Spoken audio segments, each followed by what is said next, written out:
headphones, because I found, like, soothing music and stuff like that. Like, I had never done that really. I kind of listen to music on the computer, but I put on the Schumann resonance, and the deal is that with this surveillance, they're hearing what you hear. So if you put a bunch of music in your ears, they try and stop my music. Like, if I'm at the office, he will actually shut the sound off of like some of the windows that I open. I close the windows out, open new windows, the sound comes back on.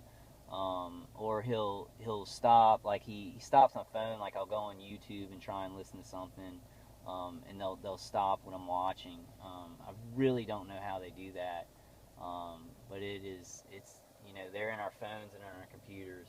So I can tell you they don't like that. They don't like it when you have earphones in, because they're surveilling the sound that you hear. So it's going to be really loud for them. They're going to have to turn it down. They're going to feel like they're not surveilling you as well. So that's a great thing to do, to put the Schumann resonance right in your ears. And it's a really pulsing sound that goes, that kind of just goes almost, and it goes into your ears, and it's like it just kind of consumes your whole head, which is great. It really drowns this all out. And on their side, they're getting that big hum on their surveillance equipment. So it's really good. They've tried to stop that, so I know that it works, and it's a good thing. Whenever they try and stop things, I just know they're good things to do. Like, I mean, on my computer, I tried to upload some YouTube videos, the whole things, because I hate, like, this is now a 45-minute video, and I'm going to sit here and talk a little bit longer, because I just need to. I need to get it out, because I'm really, my head is really hurting really bad, and I'm kind of downcast. Not really downcast, it's just I'm physically so tired.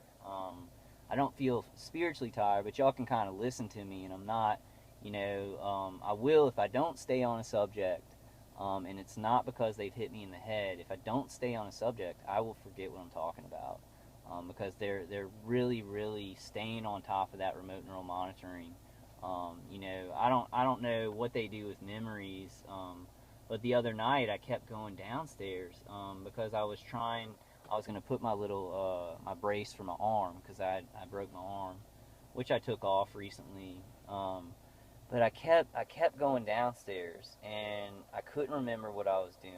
Like, I was like, okay, I'm going to get that. Then I would get downstairs, and I'd be like, what was I doing? And I don't have a bad memory. Like, at work, I can remember stuff. Like, I can remember what's going on with a lot of things, but it'll be specific stuff that they try and work on.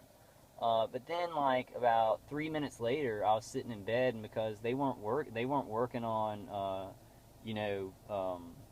I guess, shrouding that memory or whatever.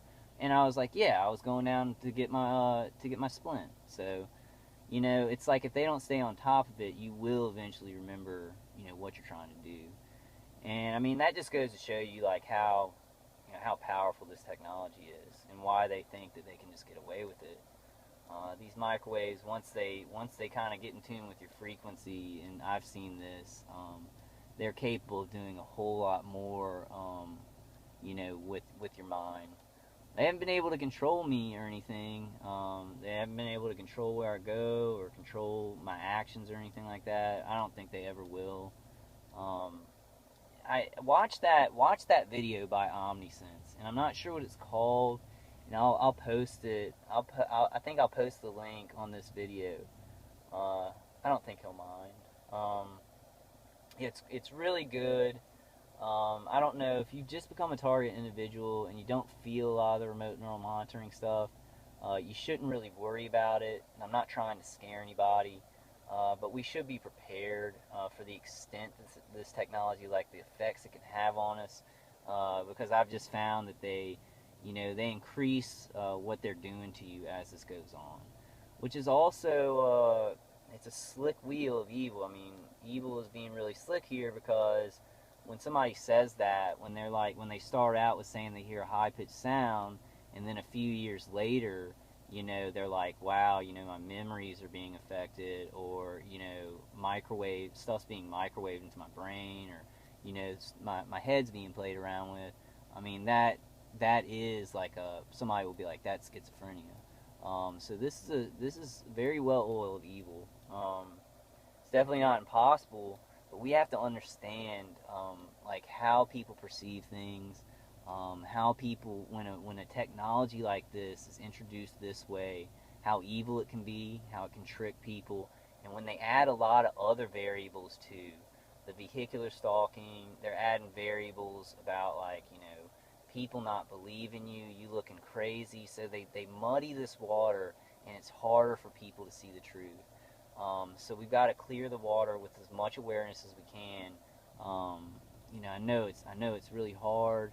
Um, you know, I struggle with it a lot. My target individual friends and conference calls, and just you know, just talking to them really helps me. So if you don't do that, you're gonna feel a lot more isolated. I'd like to encourage everybody. You know, I wouldn't be scared about that. I wouldn't be scared about, you know, perps, like perping you on conference calls, or anything like that. Just if you want to use an anonymous name or whatever and talk to people, use your defensive layers. You know, we don't want to fall into paranoia, but we want to have defensive layers, like start emailing somebody, ask them their story. You know, you'll feel it. You'll feel if it's real or not. You know, you can kind of you know, you can tell if somebody's doing something kind of out of place or something like that. People have an instinct on that. So, you know, trust your gut. And that's been one thing.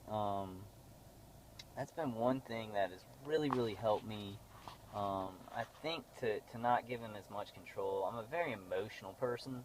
Like I use my brain. Like I'm a little bit clever, but I'm not intellectual. Like I'm not of the mind. I really come from my heart, and it's really been a blessing from God.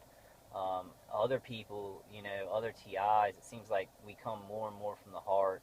That's a way to really combat this remote neural monitoring.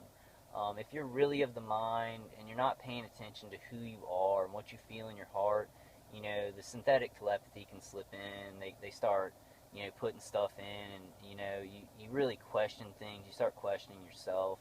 But if you live by the heart, you know, it really does combat that. Don't live by the mind. There is a different place inside of us. And I don't say that like with faith. I know it. I know it to be true. There's a different place inside of us that they cannot touch. And they can mess with our minds, or they can